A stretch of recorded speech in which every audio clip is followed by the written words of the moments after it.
2026, 2027 2026, 2027 సంవత్సరంలో civil services రాద్దాం అనుకునే వాళ్ళకి సిఎస్బి ఐఏఎస్ అకాడమీ కొత్త బ్యాచ్ స్టార్ట్ చేస్తుంది.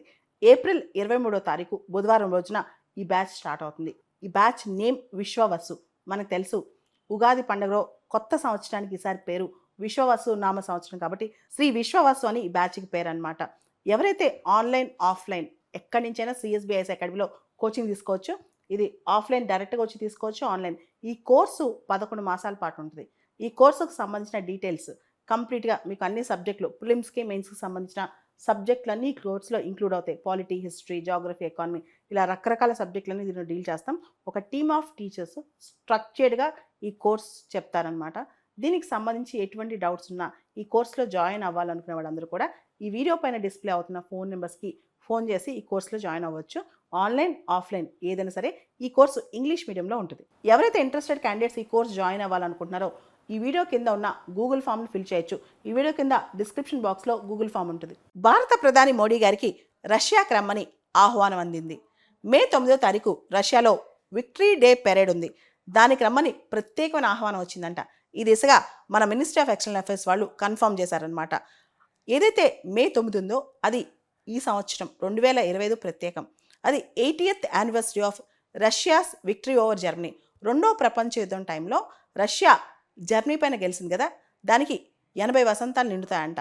ఇప్పుడు ఈ టైంలో రష్యాలో మాస్కోలోని రెడ్ స్క్వేర్ చాలా ఫేమస్, అది ఐకానిక్ రెడ్ స్క్వేర్ అంటాం.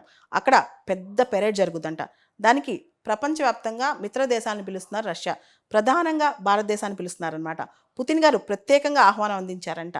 అండ్ మనందరికి తెలుసు దాదాపు 4 సంవత్సరాల తర్వాత రష్యా ఉక్రెయిన్ యుద్ధం మొదలైన తర్వాత పుతిన్ గారు ఈ సంవత్సరం ఆయన కూడా భారతదేశానికి రాబోతున్నారు. మోడీ గారు 2024లో పుతిన్ గారిని కలిశారు, రష్యాకి వెళ్ళారనమాట. అయితే పుతిన్ గారు మాత్రం గత 4 సంవత్సరాల నుంచి భారతదేశానికి రాలేదు. ముఖ్యంగా రష్యా ఉక్రెయిన్ యుద్ధం మొదలైన తర్వాత మోడీ గారు కనుక మే 9th రోజు విక్టరీ డే పెరేడ్ కనుక రష్యాకి వెళ్ళగలిగితే అది చాలా ప్రత్యేకమని చెప్పుకోవచ్చు. ఎందుకంటే రష్యా చాలా కొద్ది ఫ్రెండ్లీ నేషన్స్ మాత్రమే ఆహ్వానించిందంట. దానిలో ప్రత్యేకంగా ఇండియాను ఆహ్వానించిందంట.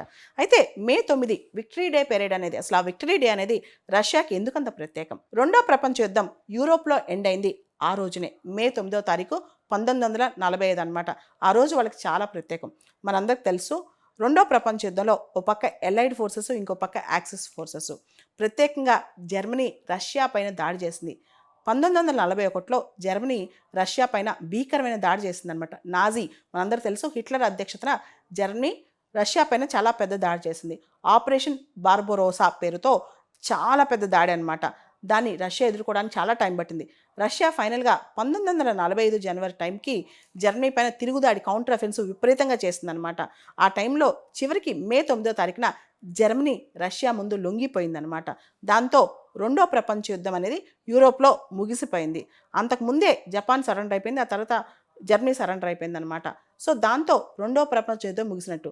రష్యా వాళ్ళు ఈ మే 9వ తారీఖుని చాలా గర్వంగా ఒక ప్రైడ్ మూమెంట్లా, ఒక విక్టరీ మూమెంట్లా సెలబ్రేట్ చేసుకుంటారు. ప్రతి సంవత్సరం ఆ రోజున చాలా సెలబ్రేషన్స్ జరుగుతాయి. ఈ సంవత్సరం 80th యానివర్సరీ కాబట్టి ఫ్రెండ్లీ నేషన్స్ అందరిని పిలిచి మాస్కో దగ్గర రెడ్ స్క్వేర్ దగ్గర పెద్ద పెరేడ్ చేస్తున్నారంట. అదే విక్టరీ డే పెరేడ్ అనమాట. దీనికి సంబంధించి రెండో ప్రపంచ యుద్ధంలో మా గెలుపు, రష్యన్ ప్రైడ్ అని అక్కడ ప్రకటించుకుంటూ ఉంటారు.